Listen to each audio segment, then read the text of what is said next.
Greetings, everyone. My name is Untitled. I teach in the departments of English, Drama, and Environmental Studies at NYU.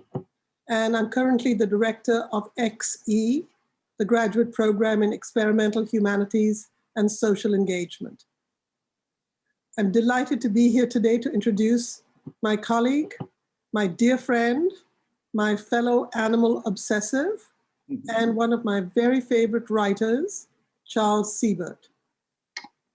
Charles, who is a professor of creative writing at NYU Abu Dhabi, is the author of 3 critically acclaimed memoirs: The Wachula Woods Accord, Towards a New Understanding of Animals, A Man After His Own Heart, and Wickerby, an Urban Pastoral, which was a New York Times notable book. Charles is also a poet, novelist, journalist, and many of you will know him as one of America's leading essayists with 14 cover stories for the New York Times Magazine, where he's a contributing writer, as well as for other prestigious cultural publications like The New Yorker, Harper's Magazine, Vanity Fair, and National Geographic. Charles's writings have been and continue to be one of the forces behind the growing consciousness in American society about the complex, vital, and increasingly urgent relationship between human beings and the myriad other species with whom we share the planet. Like many others, Charles's interest in this subject was first sparked by the kinds of animals that have long thrilled and attracted us humans: the great apes, the whales, the elephants, animals sometimes called charismatic megafauna. But Charles's profound empathy and compassion, along with his keen reporter's eye, his instinctive and generous ethics, and his vibrant writing style, have always given us not only rich and satisfying encounters with these animals, but also unusually revealing views of the worlds they must contend with today. Worlds of our making, not theirs, and often cruel, shameful worlds. By attending to the deep entanglements of these animals' lives with the anthropocentric values, self-serving fantasies, and willful blindnesses of our species, Charles's writing about animals has grown increasingly expansive and what I call ecospheric, extending from the megafauna to the microscopic, even the viral, revealing the vast web of connections that links all life on our precious planet. Last year, Charles was honored by being appointed as a distinguished fellow at the Wesleyan University College of the Environment. Charles's writing has always opened hearts and minds. Now it also changes the world. His most recent New York Times cover story about the importation of African elephants, 18 African elephants, by 3 US zoos, helped drive the recent passage of a new resolution by CITES prohibiting the future import of wild elephants for zoo exhibit. The article also made him a persona non grata at American zoos, as he discovered when he was commissioned to write an article for the Smithsonian Magazine and found that the National Zoo in Washington wouldn't consent to an interview with him.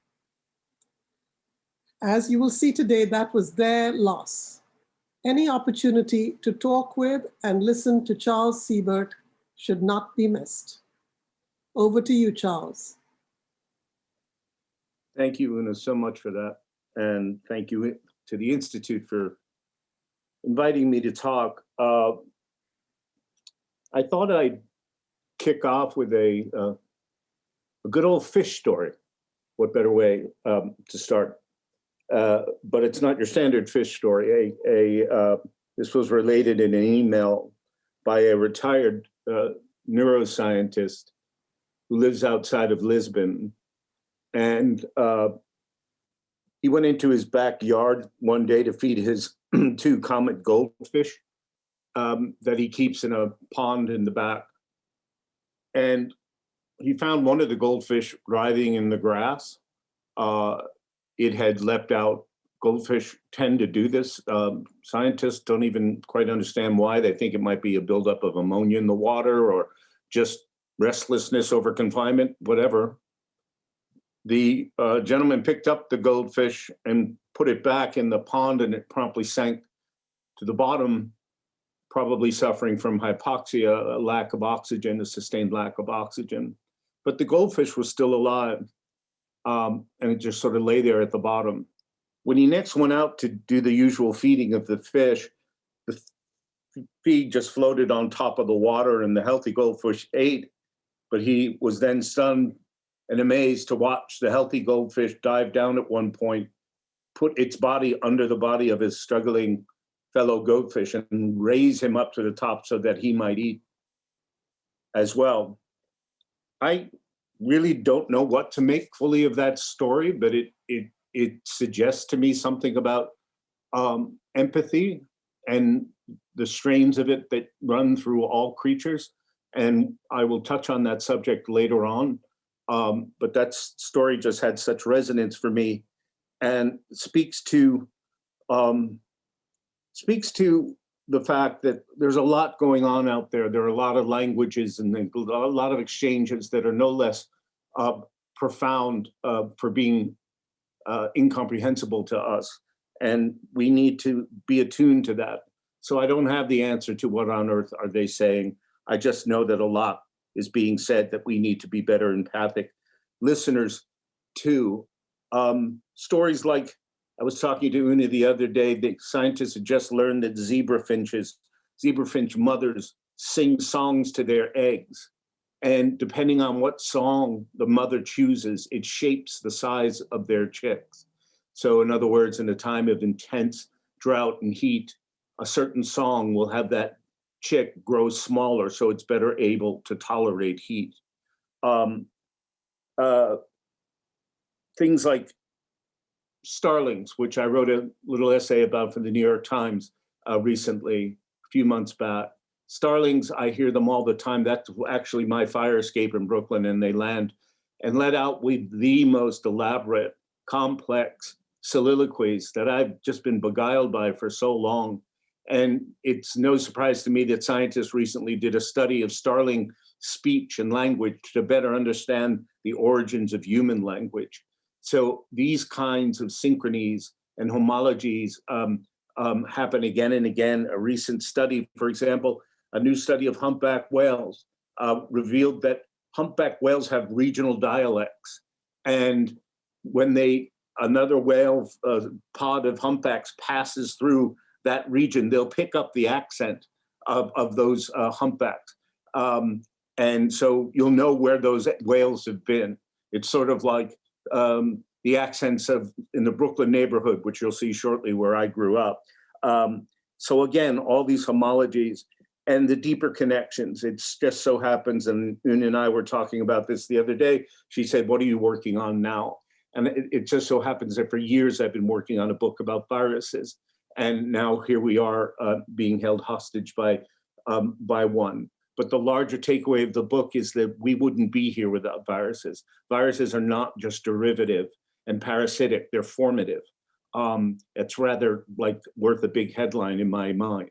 So there's a way in which our mother is also potentially our murderer, but we wouldn't even have the opportunity to be infected by a virus if viruses had never happened in bioevolutionary time. So this stuff turns my head around, but it's what we need to be attuned to. Speaking of Brooklyn, brief biographical aside. So in this middle row house is where I grew up, one of 7 children, and 2 parents. So that's 9 people in a little like railroad car. The closest I came to wild animals in Brooklyn was my Sicilian mother, who I distinctly remember running from the back kitchen with pots of boiling water to vanquish the ants' nest that would grow on the stoop out front and the sidewalk. How I ended up hanging out in the wild with non-humans is a long story, which maybe we can get to in the Q&A. I'm often asked what like the overarching theme of my writing are is, or and I thought about it, and I think one that comes up again and again is the inability of human beings to see ourselves as animals and to see animals as themselves, as individuals outside of the constraints of our allegories and our symbolizing and our showcasing, as in zoos. There's a classic example of this kind of inability to see animals for themselves. This is a famous painting by Rembrandt called The Anatomy Lesson that you may recognize. The man conducting the lesson is Nicholas Tulp, who in the mid-18th century was a leading figure of the Enlightenment, head surgeon and anatomist in Amsterdam, and also the mayor of Amsterdam, and you know, a major proponent of Enlightenment thinking, which is to say objective representation and observation of the real world. At one point during his tenure as mayor and head anatomist, a chimpanzee, they believe to be the first chimpanzee to ever arrive to Europe's shore, showed up at the docks of The Hague. And it was promptly, I think about that all the time, what the reaction of the people of The Hague might have been to seeing the first chimpanzee, this very human-like creature, which was quickly whisked away to the private menagerie of the Prince of the Netherlands, wherein Nicolaas Tulp sat from day to day and drew this new arrival. And after days and days of writing, of sketching, this is what he came up with, which I think you'll agree bears absolutely no resemblance to a chimpanzee. And what it looks sort of like a drunken forest nymph sitting on a bench with the pointed, taped fingers and feet. And what's interesting about this is this image used exactly to ancient mythology, mythological conceptions of non-human primates. They were considered to be cautionary tales of satyrs of the forest, rapists of women, a way we could go if we didn't maintain our civilized ways. So here is a man of science who refused to let his hands draw and depict what his eyes were seeing, but instead drew the myth. We tend to think that that's a relic of the past and that we're no longer would distort in such a fashion. But then, you know, meet this fellow. This is a chimp named Roger. He was a cellist in an all-chimp orchestra at Ringling Brothers Circus for 10 years, and then he was retired and he ended up in a roadside zoo. And fortunately for Roger, he did finally wind up in a nice rendition of captivity in a place called the Center for Great Apes in Wauchula, Florida, run by a woman named Patty Reagan, and she takes in former entertainment chimps. So her whole compound is filled with former chimp movie stars and stars of commercials and what have you, and circuses like Roger. I went to this place in the course of doing a story for the New York Times about chimps in captivity in the United States, both research lab chimps and former entertainers. And Roger, for some reason, took this very, very strong response to me. Patty Reagan was quite taken aback. It was as if he knew me from somewhere. And my response to this was to ask if I could move in with Roger. I remember that phone call with my wife, honey, I'm moving in with a chimpanzee. But I did, and I lived with Roger for 3 weeks, not in his cage, but Patty Reagan gave me a cottage on the grounds of her place, and I just went every day and sat with Roger and ended up writing a book about my days with him. That's called The Wauchula Woods Accord. But in the course of my time with Roger, I also read of another chimp, a more modern chimp that was distorted by human perceptions, the bars that bar our perception. And that's a chimp named Lucy. And you may have heard her story. I've talked about it on the radio and wrote about it in Wauchula Woods Accord, but it's a pretty extraordinary tale. Lucy was taken from her mother's side at first day one and raised by Maurice and Jane Temerlin, a psychologist couple from the University of Oklahoma. And they raised Lucy as their own daughter. This was considered a cutting edge experiment that was commenced in the 1970s. And it was a big, big phenomena. I mean, Lucy was on television shows, Johnny Carson, all the late night talk shows. And she learned, was taught sign language, learned all, well over 150 different signs, and was brought up completely as a human being. This is Lucy, a little older, with a vanity mirror. This was an entirely enculturated chimpanzee, never met another chimp for her whole life in captivity or in domesticity, as we say. And most people who try things like this with, people who get chimps, young chimps as pets, give up after a year or two because the chimps grow very strong and willful, and they're quite a headache. But the Temerlins somehow managed to keep Lucy for 11 years. I talked with Jane Goodall not too long ago about Lucy because she went and met Lucy.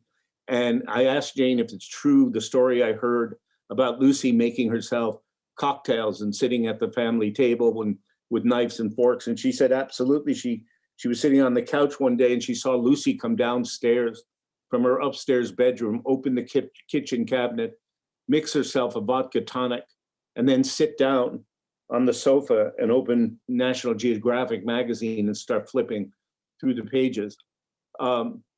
And as Lucy grew older and became more hormonally driven, she found inventive things to do with the vacuum cleaner, and her quote unquote considerate father, who used to refer to Lucy as his daughter, would buy her Playgirl magazines so that Lucy could sit on the centerfold and entertain herself that way. So you can see just how enculturated this chimp became. But finally, at age 11, they decided that it was time to make a decision and find a new home for Lucy. And of course, this presented quite a problem. What do you do with your quote unquote chimp daughter? A zoo was out of the question. Research lab, of course, not in a consideration. And then they heard about a jungle facility in Africa where chimps like Lucy, or somewhat like her, would get a chance to maybe rewild. And the Temerlins decided that this would be the fate for Lucy, to teach her to let her go be a wild chimp after 11 years in captivity. And for this enterprise, this second act of hubris after the first one of trying to raise a chimp as a human being. And then what I think about that is, like, here's a scientist, the scientist Nicolaus Tulp tried to move a chimp back to what we used to think of them as, and here's a scientist trying to move a chimp into a human being by just surrounding her with human things, which was so benighted and dim-witted, but all meant with good intentions. So anyway, they send Lucy to Africa, and they send their intern, Janice Carter, to go be with Lucy and help her make the transition. And I just want to read to you an excerpt from my book explaining what happened with this attempt at transitioning Lucy. The plan was for Carter to accompany Lucy and Marion, another captive-born chimp, to a temporary holding facility in a small forest reserve near Banjul, the capital of the Gambia, to help Lucy get acclimated to her new environment. After 3 weeks, Carter was to return home to the United States. Lucy, however, became deeply depressed and came down with a number of illnesses. And Carter soon found herself extending her stay for longer and longer periods. In the end, Carter wound up staying at the reserve outside Banjul for 3 years, taking on 7 other former captive chimps in that time. Then in the spring of 1979, she moved all 9 of her charges 200 miles inland to one of 5 baboon islands along the Gambia River, thus setting in motion one of the odder episodes ever recorded in the history of interspecies relations. To facilitate the chimp's transition back to nature, Carter resorted to a radical gesture. She had a group of British commandos who were training on the island build for her a big wire enclosure. She then took her few possessions, moved into the enclosure, and locked the chimps out. She would become, in effect, the captive that her chargers once were, so that they might discover the free wild beasts they were never allowed to be. From the beginning, Carter wrote, the chimps would have to accept that I alone lived in a cage. Carter, especially at the beginning, did make frequent instructive forays into the surrounding jungle to school the chimps, climbing trees and foraging for food, eating everything from figs to ants, living, she wrote, more as a chimpanzee than as a human. She even built herself a treetop platform to sleep on at night by way of encouraging the chimps to build their own nests. The 7 chimps she had inherited were all wild born and so had some survival skills. Marion, meanwhile, had been in the company of other chimps for much of her life in captivity and was therefore able to integrate with the others and copy what they were doing. Lucy, however, approached matters quite differently. As the largest of the 9 chimps on the island and the only one who could converse with Carter in sign language, Lucy was yet another evolutionary anomaly that only we humans could fashion, the dominant chimp of her group and yet the one least capable of surviving on her own. She insisted on drinking water as Carter did from a bottle and not from the river. While the other chimps would be at the top of a baobab tree foraging for food, Lucy would steadfastly refuse to climb, positioning herself instead at the base of the tree and waiting for edible morsels to fall. Carter writes of one instance when Lucy asked her in sign language for help getting food from a tree. Carter tried to show her a quick way up the tree from an adjacent one, but Lucy took Carter by the hand, put that hand against the tree trunk, and then signed, "More food, Janice, go." Carter eventually decided to retreat to her enclosure, stop all communication with Lucy, and leave her to find food on her own.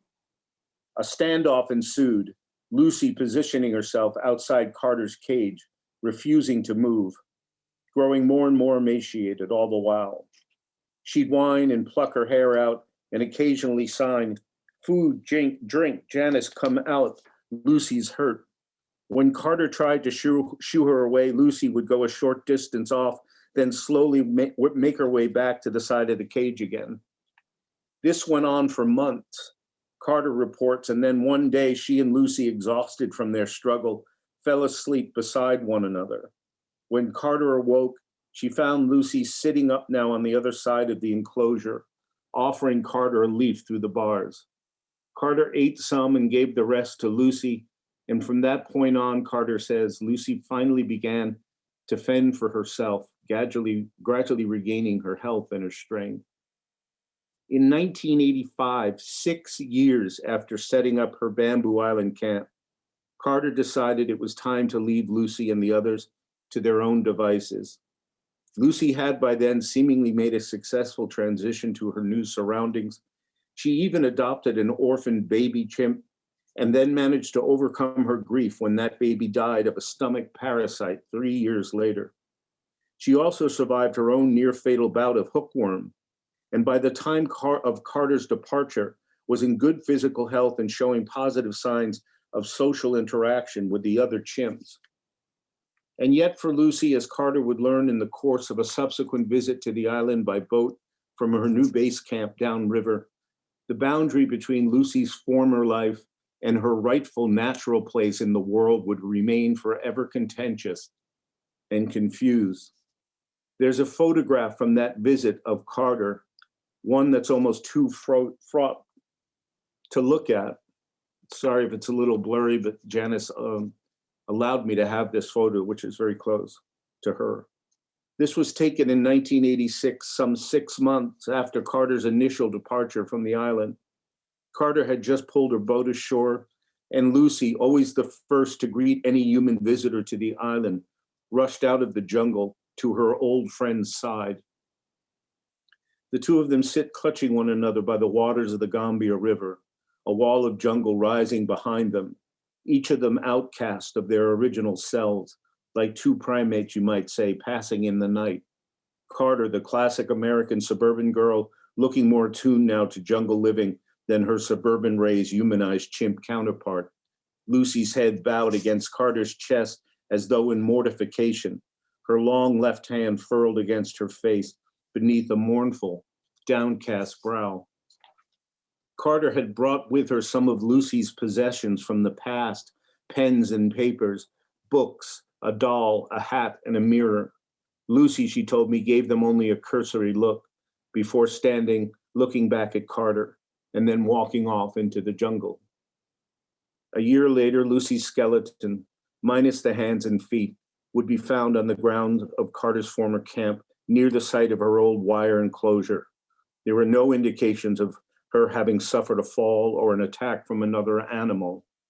One possible scenario of her end, given the missing hands and feet and skin, is that Lucy, still drawn more to people than to members of her own species, approached in greeting a group of poachers who readily seized upon their overeager prey.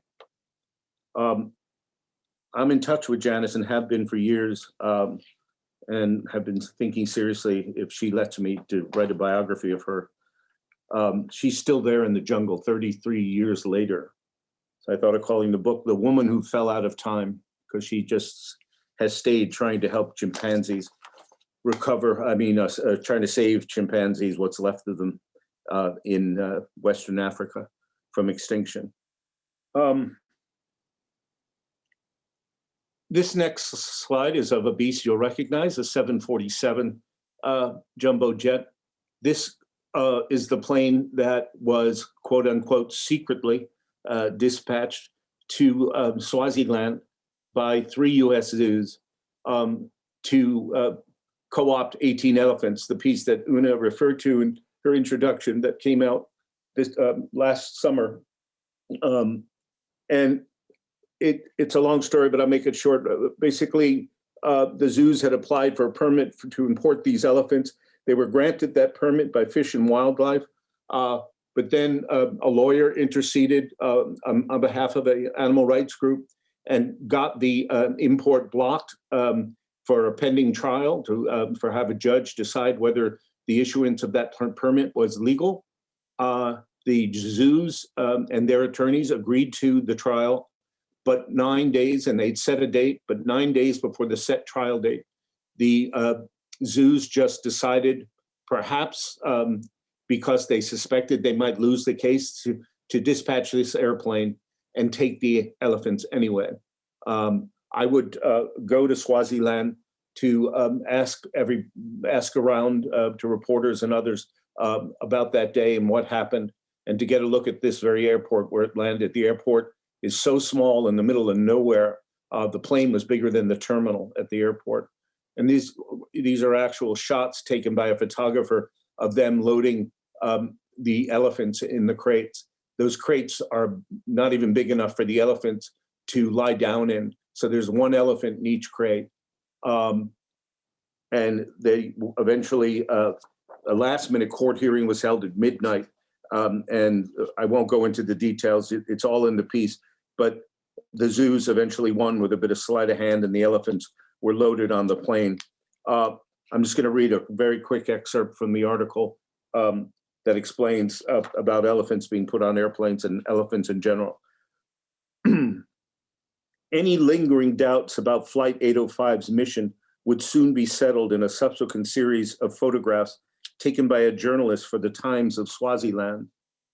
In them, reflector-vested airport workers, as well as khaki-clad veterinarians and animal handlers, are seen standing beside or directly atop flatbed transport trailers bearing large white metal shipping crates with lattices of air slats on either side, the curved outline of an elephant's back visible within each crate.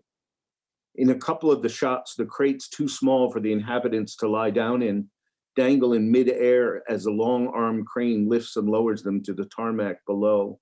The torsos and hands of the human attendants around them anxiously craning and caressing at each other's tilt and at each crate's tilt and sway, gestures of deep care within the constraints of an inescapably cruel act. An airborne elephant, even one with just 2 front feet aloft, the signature shtick of countless parades and circus acts over the ages, is a totem of torture. The earth is to elephants as the ocean is to whales. It is their medium, their world, their instrument. They migrate vast distances across it along long ago designated and culturally reinforced routes. They cover themselves in it as protection from the sun. They gather the bones of their dead herd members on it for extended and recurring mourning rituals, during which they'll caress the bones with their trunks, taking turns rubbing them along the teeth of a skull's lower jaw, the way that living elephants do when greeting one another.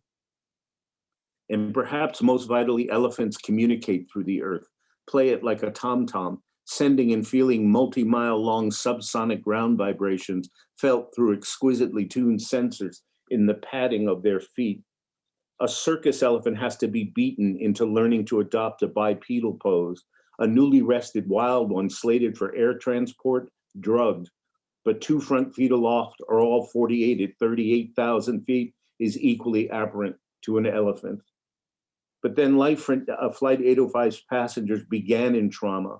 They were all orphans of population culls in South Africa's Kruger National Park in order to reduce herd density and make room for humans, a gruesome practice no matter the method employed.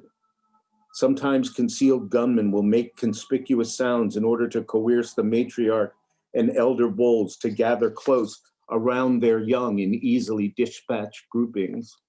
Helicopters are often employed to herd elephants toward a waiting battery of machine guns. Matriarchs are picked off early in order to render the rest of the herd a lost and rudderless mass. One method, eventually outlawed for being, quote, too inhumane, unquote, involved darting the elephants with a heart surgery sedative known as scoline, a neuromuscular anesthetic that was discovered to leave the paralyzed elephants fully conscious as their armed executioners approached to finish them off. In the aftermath of any culling, babies are often tethered to the bodies of their slain parents so they can be readily gathered up for translocation elsewhere. Herds 100 miles away from such culls will scurry off, huddle and hide. They're aware of so much elephants, it's frightening. They read remote ground rumblings, discern faraway windborne scents, and hear over vast distances subsonic cries of elephantine terror, screams beneath the register of our hearing, silent screams. Lock up in storage sheds, as park rangers will often do, post-cull elephant parts and body parts, and other elephants will invariably come later from miles around to smash their way in and retrieve the remains in order to give them a proper burial. One night at the Makaya Wildlife Reserve in Swaziland, I asked an employee why I had seen no elephants in the course of that day's safari. I was told that they'd all been very skittish and aloof since the departure of Flight 805, even though the 18 elephants on board were taken from an entirely different Swaziland reserve, some 50 kilometers away. Sorry for all the downer stories, but this is often the case on the human, non-human fraught frontier where I often find myself writing. This was a piece I wrote in 2006 when I first discovered what we were doing to elephants and learning via the way elephants break down just how sophisticated, exquisitely sophisticated and sensitive an animal they are. And it's a tragedy of human beings that we learn the sophistication of other non-humans by virtue of the way we break those creatures down. That's more and more the path. I say often about humans, we suffer from a misdirected gaze. We're a species that suffers from a misdirected gaze. We seek for intelligence on other planets and deliverance and in the heavens, and our deliverance should come from looking downward and inward to biology and all the creatures that we're related to and share the planet with, as Una said. So yes, the answer to this question in this piece in which I analyzed how elephant culture and psyche is being broken down by human encroachment, the answer to this question is yes, we are driving elephants crazy. This is a zoo elephant that had to be in the Dallas Zoo, that had to be constantly on psychotropic drugs to prevent from killing trainers, because she was just exhibiting all the classic psychosomatic symptoms of captivity, which is why I wrote my latest piece. Zookeepers still deny that this is true of the effects of captivity on elephants, but they can deny all they want. It's irrefutable scientific evidence, which, as we know now under our current president, is increasingly trying to be scientific evidence that is ignored or shunted aside. What I'm about to introduce you to now are three characters, three individuals, and I call them the chorus of the misconstrued. This is a beluga whale named Nosy. I wrote a story about Nosy for Smithsonian Magazine. She was one of 6 belugas co-opted from the waters of Hudson Bay in northern Canada by the US Navy to spy on Russian submarines. You can't really make this stuff up, but the Navy had long used dolphins for their reconnaissance work, but the Russians in the 80s started to develop submarines that could hide under the Arctic ice, and dolphins can't swim in such cold water. So the Navy said, what can swim in ice cold water? And they thought belugas. And they kidnapped 6 from the Hudson Bay and brought them to San Diego to be trained to retrieve test torpedoes and other reconnaissance missions. Nosy was brought, a young adolescent male was brought to the facility in San Diego and was all by himself for a long period of time, surrounded only not by conspecifics, but by the human trainers who were around him every day. Belugas in the wild are known as the canaries of the sea because they're highly social beings that are constantly talking to one another. One underwater biologist who recorded them in the wild said that belugas sounded like children in a distant schoolyard screaming, the sound of their voices, which always haunted me. But here was Nosy entirely isolated from his conspecifics and had no one to talk to. One day, Navy divers were working in the vicinity of Nosy's underwater pen and communicating to their commanding officer on shore through underwater walkie-talkies, which Nosy could hear. One day, all the divers just abruptly left the water and said to their officer on the land, "Why did you tell us to get out of the water?" And he said, "I didn't say anything of the kind." And that got everyone thinking, what's going on? And they mentioned it to the head scientist. And he said, well, that's odd because we've been hearing these odd noises come from Nosy's pen from some time. And at one point, they decided to do an experiment, and they actually took a sound recording device and inserted it in Nosy's blowhole. And he was so pliant and compliant, he allowed them to do this.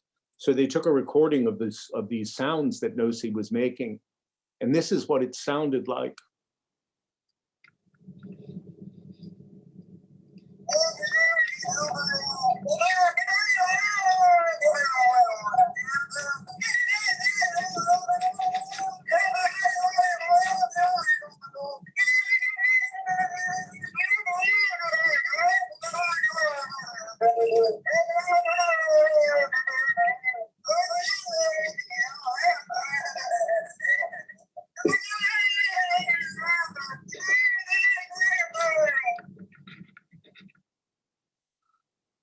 This recording went viral. That word has whole new meanings now, resonance. But that's how I first heard it, and I started looking into this.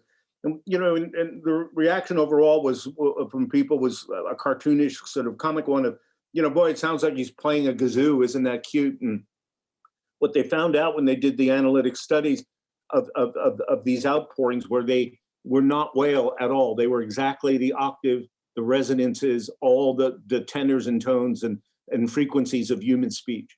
And so here was an example of a social creature so deprived of its conspecifics that it resorted to speaking the language of its captors. Another example of this is an elephant named Koshik, who I'll speak more of in the next excerpt that I'm going to read. Koshik, similarly to the story of Nosi, Koshik was kept for 7 years at the Neverland Zoo in Korea by himself and had only humans around him. And he fashioned a way to use his trunk to speak Korean words. I'm not going to be able to show you the video, but I can play what this sounded like. These were actual Korean words.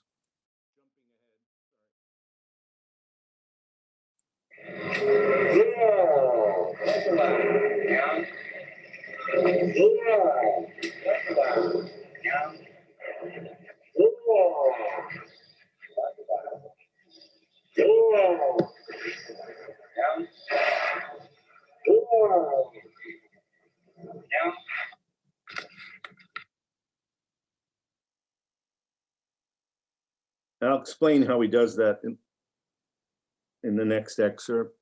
This here was a snippet from a video. Robbie Kenner, the Academy Award nominated documentary filmmaker, did a documentary based on my story about this sanctuary in Los Angeles where traumatized, orphaned pet parrots and traumatized war veterans actually heal one another through day-to-day contact. I've long been fascinated by this place, and the New York Times finally gave me the go-ahead to write about it. And after the piece came out, Robbie Kenner bought the rights and did the documentary, but this is just a side clip that never even made it into the documentary. But it introduces you to a parrot named Julius, who was kept, another case of a Korean. He was kept by a Korean doctor for years, and he learned how to speak Korean. Although you don't hear Korean in this case, you hear just him being Julius. Hello. Hi. Hello. Hello.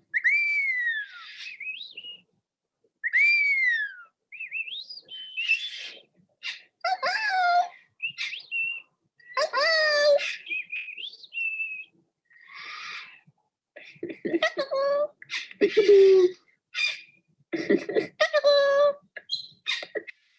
Such a nut.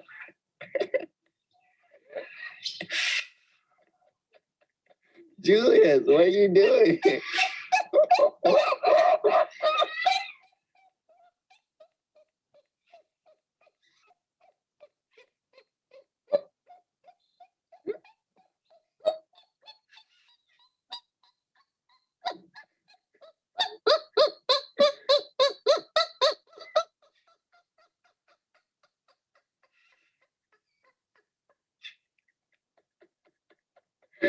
Julius, what?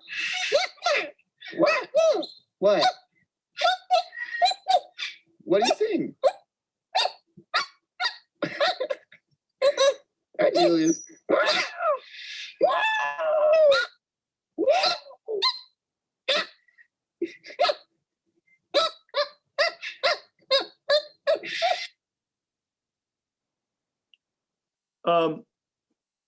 I think you can glean from that why I would want to be at that sanctuary every day for an entire summer, or as many days as I could get there.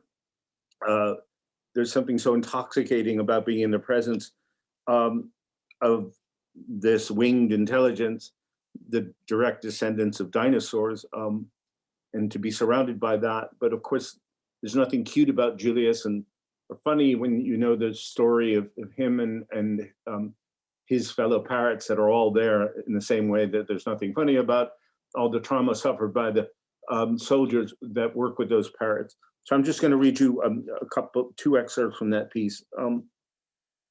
Abandoned parrots are twice traumatized beings, denied first their natural will to flock, and then the company of the humans who owned them. In the wild, parrots ply the air mostly, in the same way that whales do the sea, together and intricately. Long-time pairs fly wing to wing within extended, close-knit social groupings, in which the individual members, scientists have recently discovered, each have unique names. Parrots learn to speak them soon after birth, during a transitional period of vocalizing equivalent to human baby babbling, known as subsong, in order to better communicate with members of their own flock and with other flocks. This, it turns out, is the root of that vaunted gift for mimicry, which, along with their striking plumages and beguilingly fixed, wide-eyed stares, has long induced humans to keep parrots, neuronally hardwired flock animals with up to 60 to 70-year lifespans, and the cognitive capacities of 4 to 5-year-old children, all to ourselves locked in a parlor cage, a broken flight of human fancy, a keening kidnappee. There were 34 parrots at Serenity Park when I was there last summer, a majority of them abandoned and now deeply traumatized former pets that had outlived either their owners' outlived either their owners or their owners' patients. A parrot separated from its flock will flock fully and fiercely to the attentions and affections of its new human keeper. And when that individual, for whatever reason, fails to uphold his or her end of such an inherently exclusive relationship, the effects are devastating. That's the cover of the story I wrote, and that's some of the parrots. Up and down the aviary-lined corridor of Serenity Park are the wing wreckages of such broken bonds. On and on they go, the ceaseless pacing, rocking and screaming, the corner cowering, self-plucking, and broken record remembrances of their past owners. Hey, sweetheart, oh well, come on, man. And yet at Serenity Park, the very behaviors that once would have further codified our parrot caricatures, bird brain, mindless mimicry, mere parroting, and so on, are not only recognized as classic symptoms of the same form of complex post-traumatic stress disorder affecting the patients in the Veteran Administration Medical Center just up the hill, they're also being seized upon as a source of mutual healing for some of the most psychologically scarred members of both species. The problem with parrots is that they're so intensely attuned. Lauren Lindner, the psychologist who founded Serenity Park, told me one afternoon as we stood watching Julius pace back and forth speaking in Korean. Parrots have so many social neurons. Their brain is filled with the capacity to mirror their flock. It's so crucial for survival in the wild to be able to know what the flock is doing, to know what the danger signs are, when they have to get together, when night is falling and they're called to roost. They're so attuned to being socially responsive that they can easily transfer that to us. They have the ability to connect, to feel this closeness with another being, another species.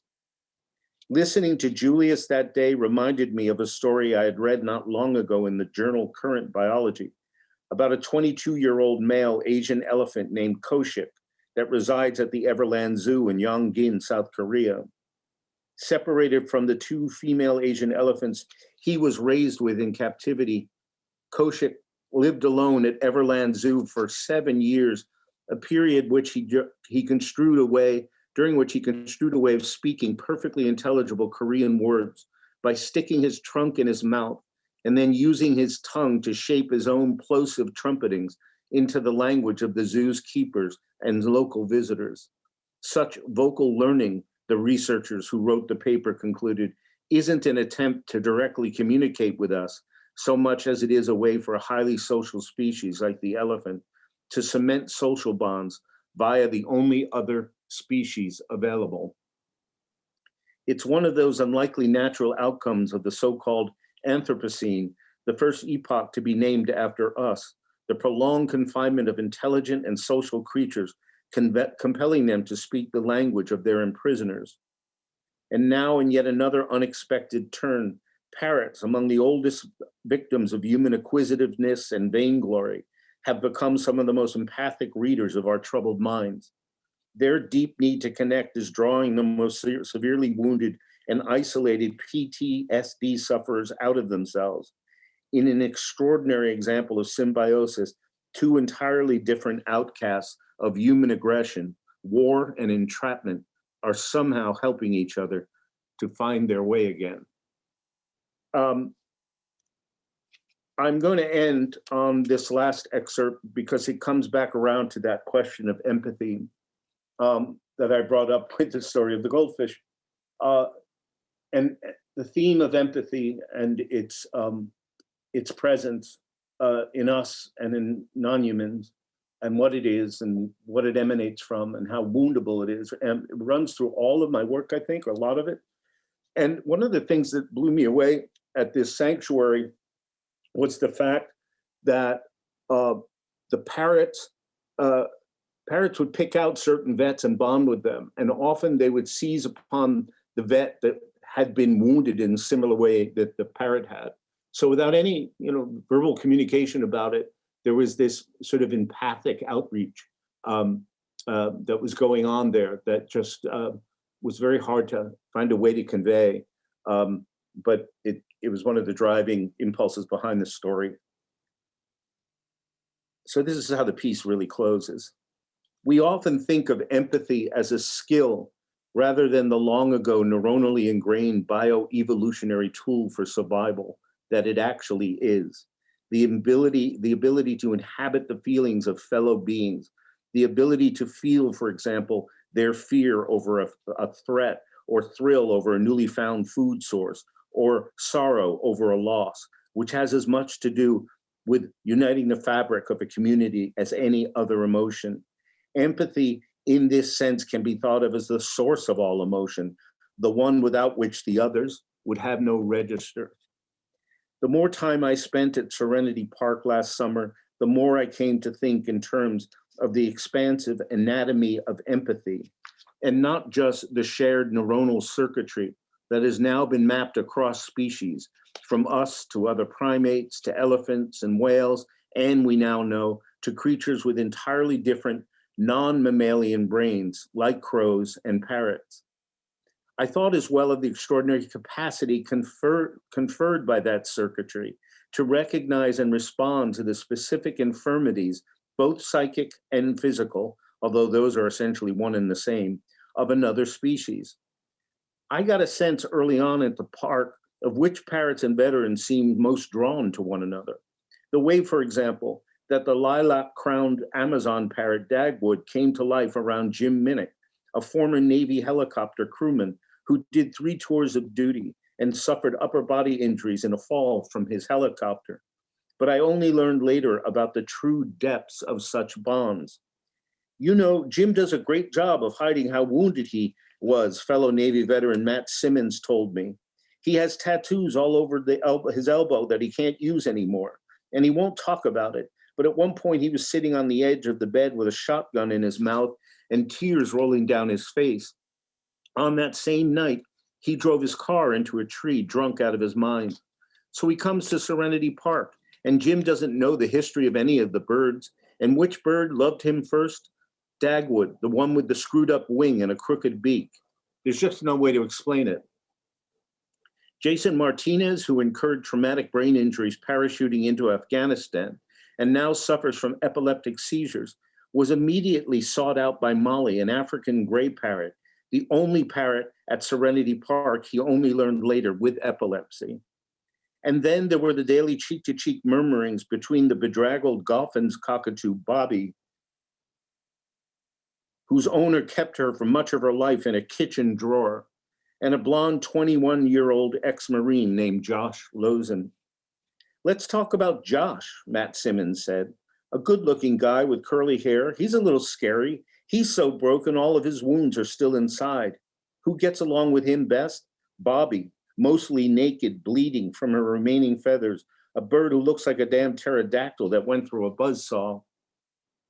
Of all the veterans I encountered at the sanctuary, Lozen was by far the most skittish. The one time I was able to chat with him at length was when I found him early one morning atop an elevated wooden porch, one flight above a work shed, scrubbing the bars of an empty bird cage with a brush. My decision to ascend the narrow steps that led up to the shed effectively trapped him up there. He joined the Marines, he said, because he wanted to hurt somebody. But he received such an exceptional score on his recruitment aptitude test, he ended up in an office job working with computers, a post suited to his intellectual capacities, but not to his disposition.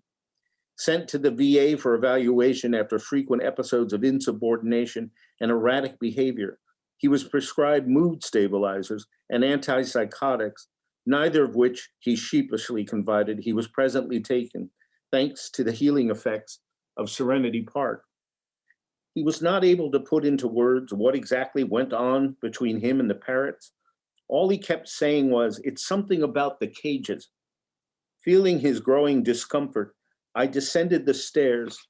Back on the ground, I looked up at Lozen, who was peacefully cooing and chirping back and forth with Coco, an Australian Adelaide Rosella parrot. He suddenly looked down at me. "They're in these cages and helpless," Lozen said, "and it's not their fault." He paused and I started away.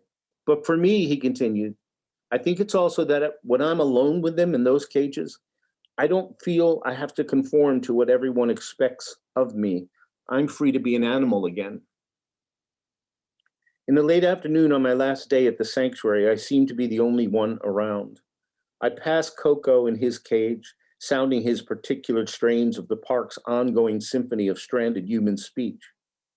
I thought then of the numerous anecdotes people have told of wild parrot flocks learning via cultural transmission to speak the human words taught to them by reintegrated former pets. In the parks of Sydney, Australia, where there are native wild parrot flocks everywhere, people regularly overhear a "hello, darling," or "what's happening," sounding from the trees above them.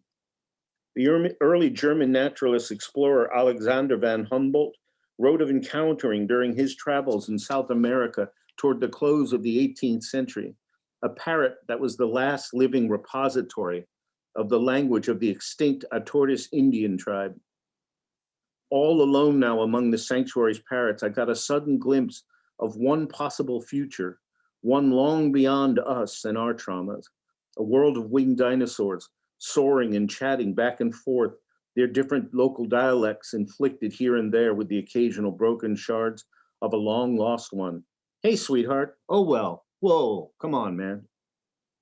Nearing Serenity Park's exit, I decided to turn back and step inside the quarters of the first parrot that I'd bonded with at the sanctuary, an Amazonian cacique named Cashew. I had only to nestle close to her perch, and she immediately hopped on my back, crisscrossing my shoulders, as she had done the first time we met. She stopped at one point and craned toward my mouth for what I assumed would be the parrot equivalent of a kiss. Instead, she began to clean my teeth, her beak slightly tapping against my enamel, the faint vibration strangely soothing. Immediately afterwards, she dropped down and took a nap in my shirt's left breast pocket. It felt as if I'd grown another heart, then reemerged and crawled up to the top of my head. She strolled about there for a time before plucking out one of her own deep blue-green feathers, and then descended to gently place it on my left shoulder. I have it still. That's all for the readings in a sanctuary. I don't know where we are time-wise. I think we probably have, we only have 30 minutes left, Charles, but okay. It's up to you. If we have 30 minutes, I just wanted to, briefly, that's my wild Sicilian mother on the left, and on the right, that's the putative mother possibly of all life on Earth. And I'll go no further than that, as it's the subject of my novel, and I don't want to I don't want to take away the mystery. I'm about 3/4 of the way through, so when it's done, then you can get the answer. But anyway, thank you so much for listening. I guess with 30 minutes, we can turn it over to questions. Yes. Charles, thank you so much for that just fascinating, moving, wonderful talk. We already have a number of people reacting to the talk, Graham says, this was amazing. I'm so stunned. We also got some questions, and I invite you to start adding your questions. Let me start with Shari's question.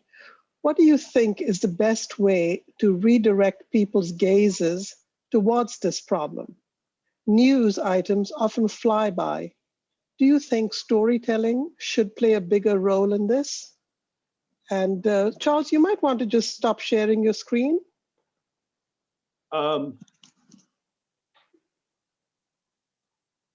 Stop share. There you go. Okay. Hello, you. Hello, Runa. Hi, Charles. Yeah, you put your finger on it.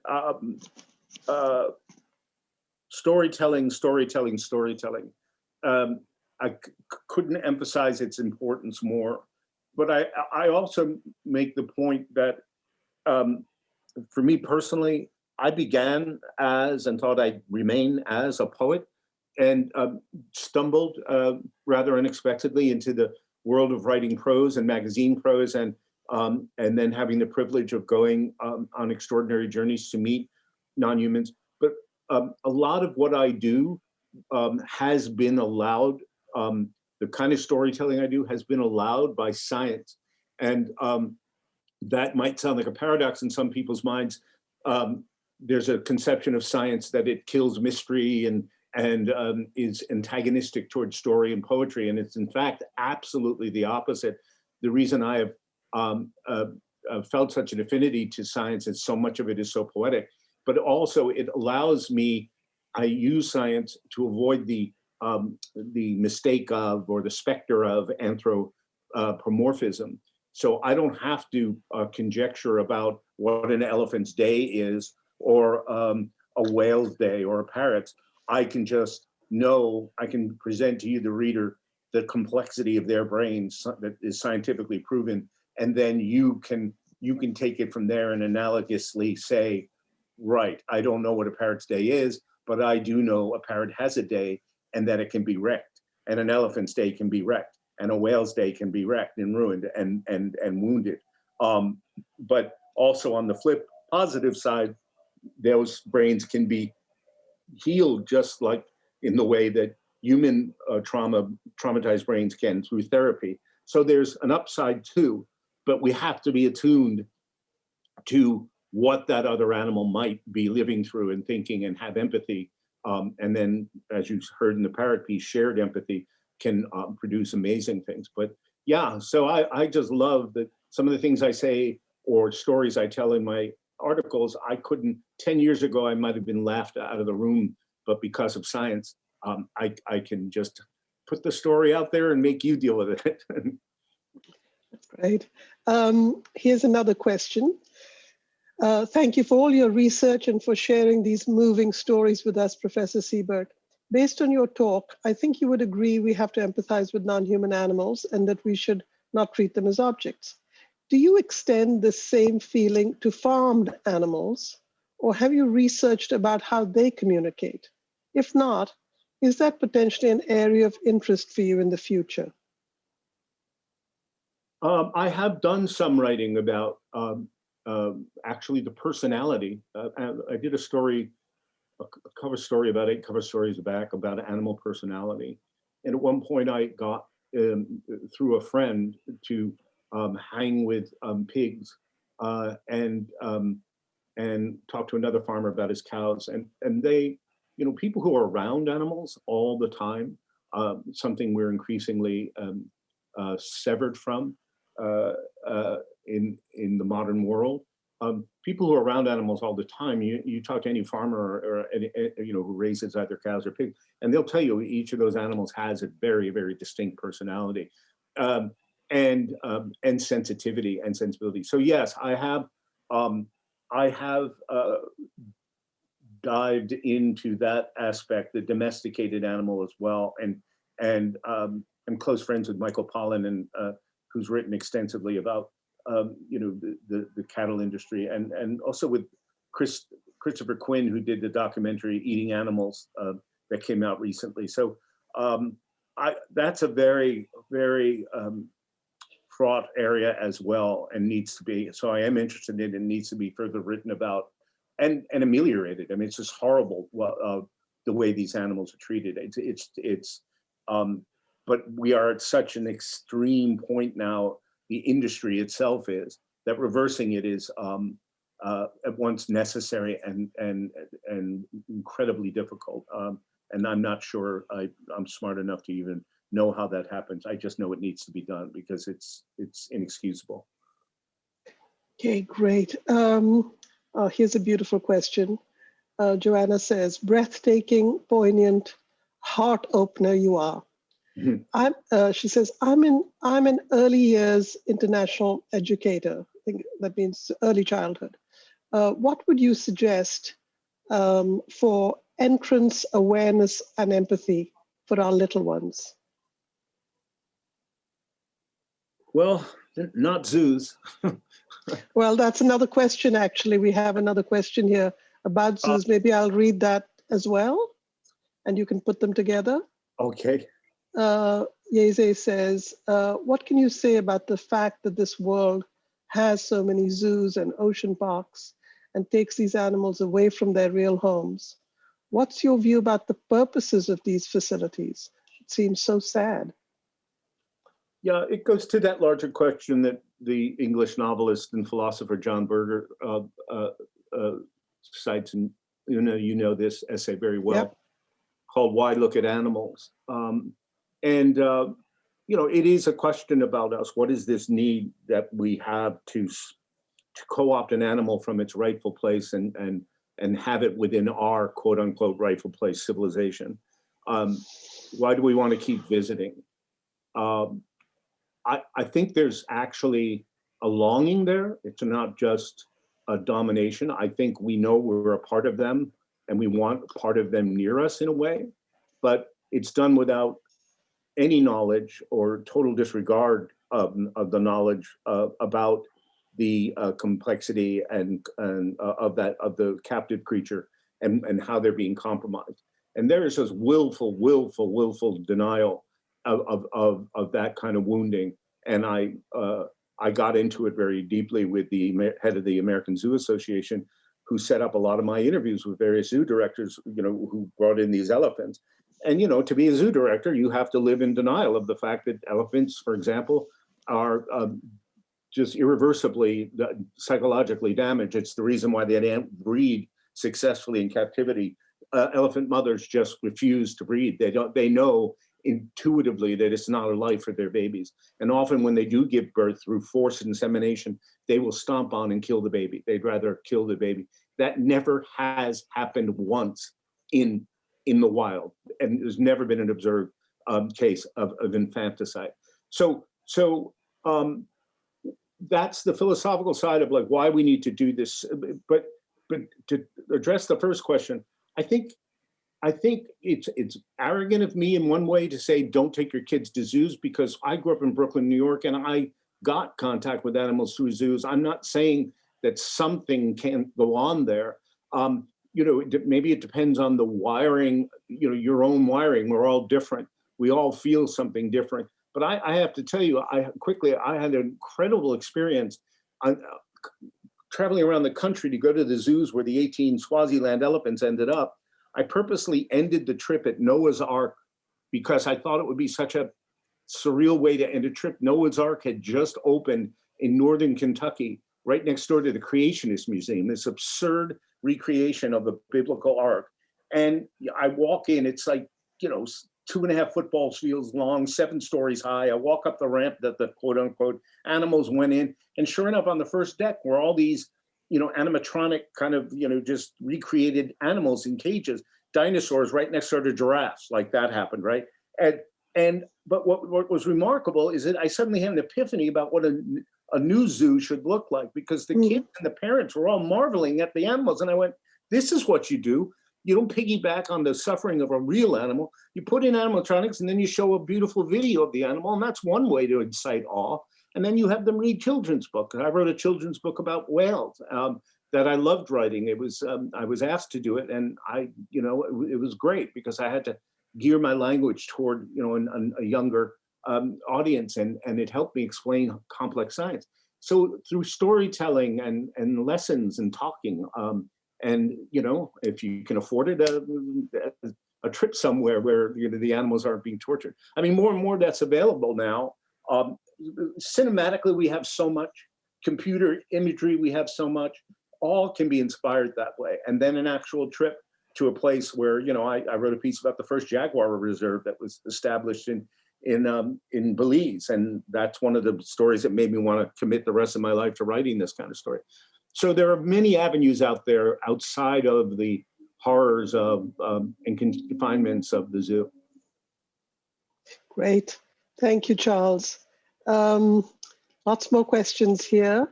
Many of the questions are curious about how you came to this topic. And here's somebody who's broken it down a little bit. But what brought this topic of animal injustice to your attention? But others are just talking about your original, why you were drawn to animals.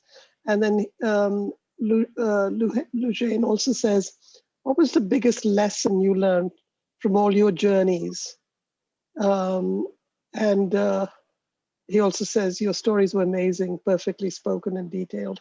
But this question of what's the biggest lesson you learned and what sparked your interest to write about the connection between humans and animals? Yeah, so they want your story. We all try to fix a logical narrative to the course of our lives, and it was because of this, or there was one trigger moment, and maybe there was, and maybe there wasn't. I mean, maybe I always say I grew up in Brooklyn, where the nearest wild animal was my mother, but at the same time, I think I always had a certain, put it this way, when we went to the Bronx Zoo or the Prospect Park Zoo in Brooklyn, I was always the one in my family who lingered in the ape house, so to have a stare down with whatever ape was being held, because I just felt there was a there. I met a beluga, a horribly confined beluga at the aquarium in New York, in Coney Island, and had the same kind of bond with the beluga there. So maybe from a young age, I was always willing to stay in the stare of a non-human and travel. And that's why years later, I asked to go live with Roger. I wanted to stay in his stare. I don't know, maybe I suffer from mental lethargy. I just feel a kinship. I just feel a bond. But in terms of practical, here I was writing poetry, and I think, I've taught my students this all the time. You have to follow your heart. And after I got my master's in poetry, I was publishing my poems in the New Yorker and other places, and my teacher said, "You're on your way. You're on your way. You've got your master's." And I said, "Well, no. Now what do I do?" And he said, "You stay in school. There's no place in the world for a poet." And I was so terrified when I heard that. I just ran scared, and I moved back to New York City from Houston. I got my master's in Houston because I couldn't. Being in school didn't seem right to me. I felt like I needed to live more. And I got a job as a butcher in a steak restaurant. That's a different me and past. And also a job teaching writing at Sing Sing Prison. And in the middle of doing that, teaching creative writing, I asked a friend who had just gotten a job at Esquire, "How do you write a magazine piece?" I'd never written any journalism in my life.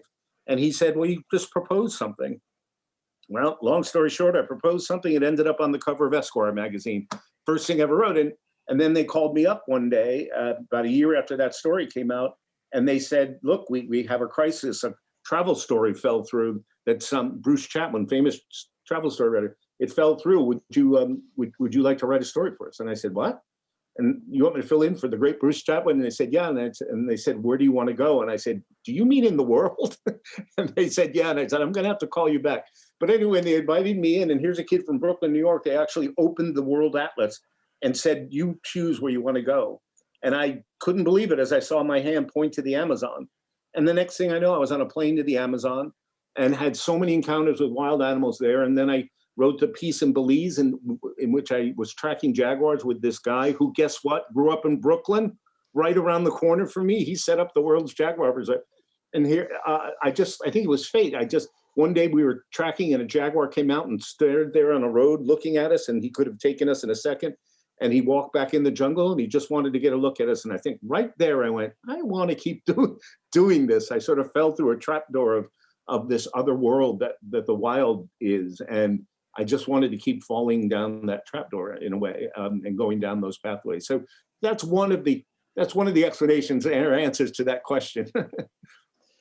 So Charles, a number of people have asked for just for you to say the title again of the article on empathy, the essay on empathy. I think that's the one with the parrots. What was the title, and when was it published? I know it was in the New York Times magazine. Right. Just say the title slowly, because the chat is disabled, but people would really like to read the article on the parrots. Yeah, it's let me get it. It came out in 2016. 2016, and I think the title was, hold on. What does a parrot have to tell us about PTSD? Yeah. Okay. Well, I think it's on the cover. It says the parrots of Serenity Park, and the piece itself is, what does a parrot have to tell us about PTSD? If you Google, if you Google my name, that piece should come up. Yep. I'm sorry. Good. Okay, that's good. Another little factual question. Somebody's asking, is what the two psychologists did to Lucy, the chimp daughter, cruel? Sorry, it's not a fact question. I thought she was asking if it was true, but this is a question about the ethics. Sorry, yeah. They were very, very in their time considered advanced and kind of forward-looking. This was considered a cutting-edge kind of endeavor. But I think long view, yes, I think it was an act of inadvertent cruelty and perversion. But it was done, if it's possible to say this, in a kind of innocent or naive way. The notion that, and to think that it happened as recently as it did, but really the the conceit behind it is, we can actually overcome an evolutionary divergence that happened so long ago and mend that disparity through just enculturation. And, that is so benighted, so ignorant for a smart, for a psychologist. There's a book called Growing Up Human about Lucy, written by the psychologist Maurice Semmerlin, who wrote this. Reading that book is one of the strangest experiences I've had in my life, because you're listening to a very smart sort of Freudian analyst talk in these almost nearly, well, certainly surreal, but sometimes, just downright bizarre ways about my chimpanzee daughter and how do I find a right mate for my chimpanzee daughter, and should she be Jewish? He actually asked at one point, and it's so mind-boggling. This book, it's back on my shelf in Abu Dhabi of all things, but that's where I took some of those photos of Lucy with the vacuum cleaner.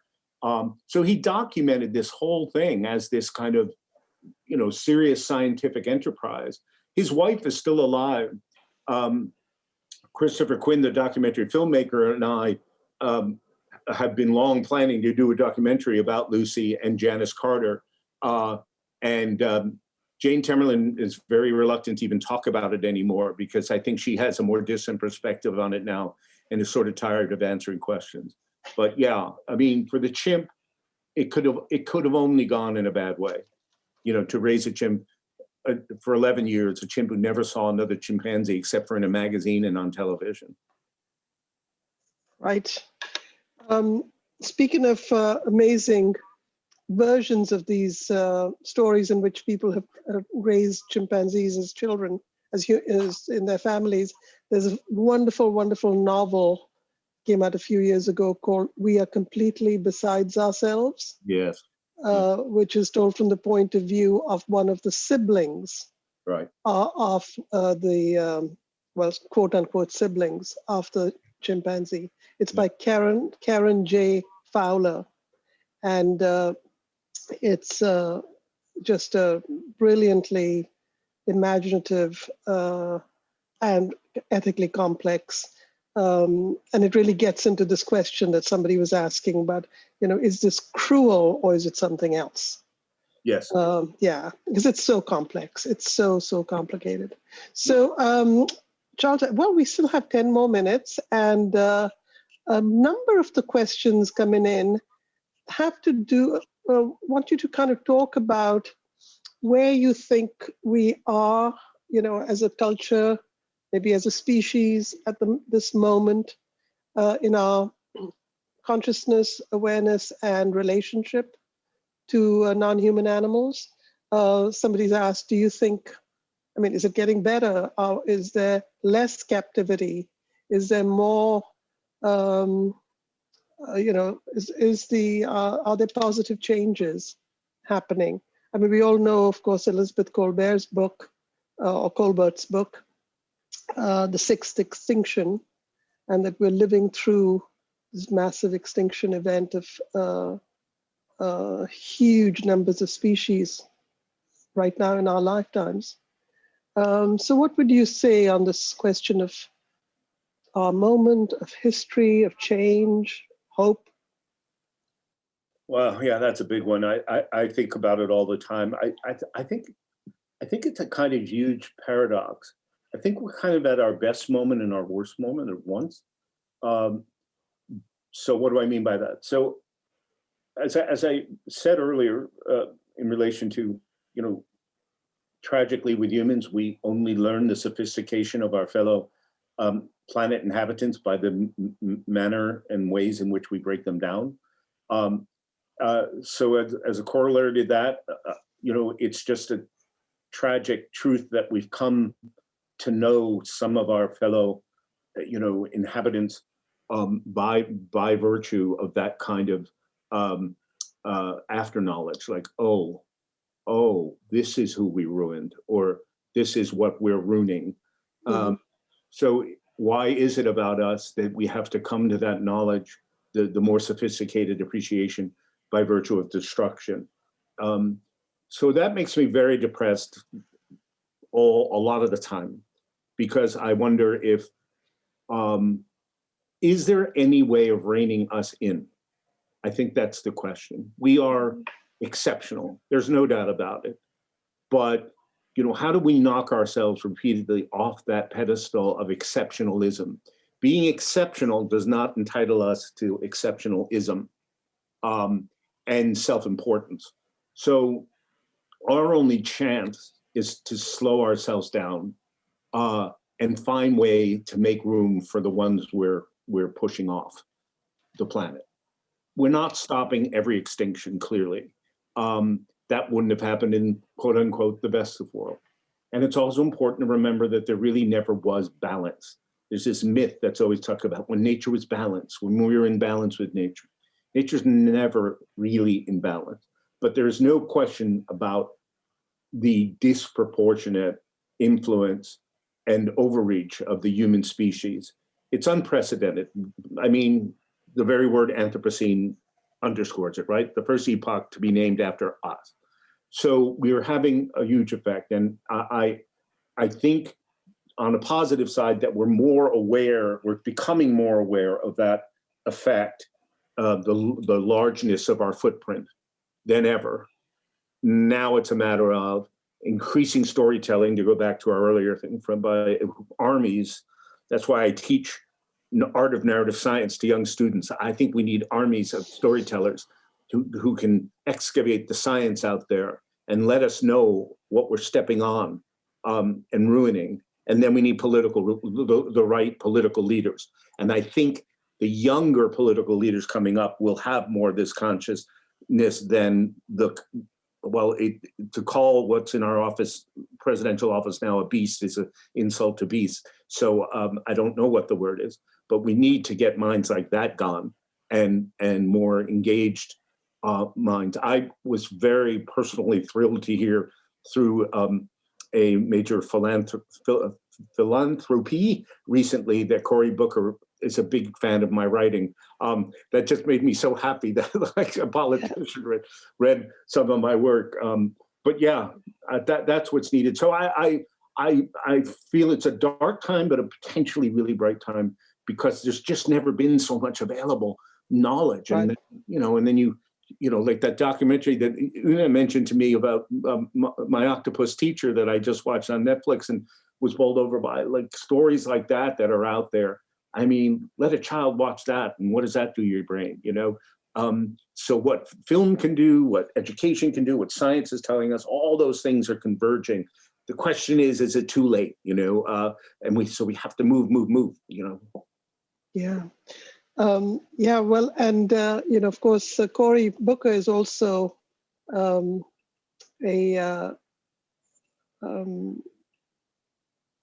vegetarian. Yeah. And that's a practice, that this, like the silent refusal of meat culture, that's been growing, alongside the animal rights and animal consciousness movement. Mm-hmm. But I wonder if you'd agree with me, Charles, that maybe where we're at is at that tipping point of a paradigm shift where you go from just paying attention to the problem and begin to understand the underlying system that's causing the problem. So like with feminism, this happened when we stopped just worrying about sexism and we began to try to understand and analyze patriarchy. And with race, it's happened when you finally name and begin to understand the underlying system, which is white supremacy.